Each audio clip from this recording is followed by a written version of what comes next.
Hey guys, welcome back. In today's video, I am going to show you how to import any template in Notion. So let's get started. So here we are in Notion, and first of all, you would need to go into your template.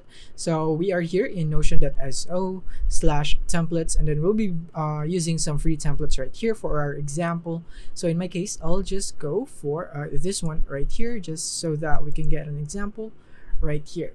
So in some cases, this is how it would look like when you try to import this template into your Notion. So you would have this if you are gonna get your template into Notion.so itself. Then this is how you do it. Get this template, and then you would need to select which workspace of yours you would want it to import. So in my case, I'll just go with the first one right here, and all you have to do is wait for this to load, and then it would be imported into your workspace right away.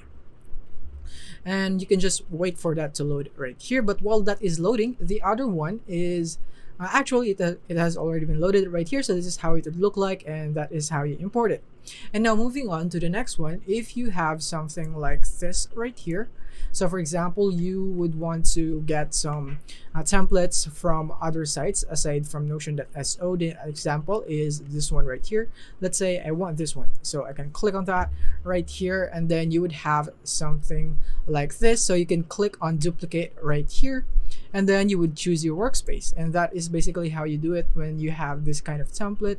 And also this one right here, let's say you want this one right here, and then this would have a different option. So as you can see, it would say start with this template right here. You can still click on that. It's basically the same thing right here, and choose your workspace.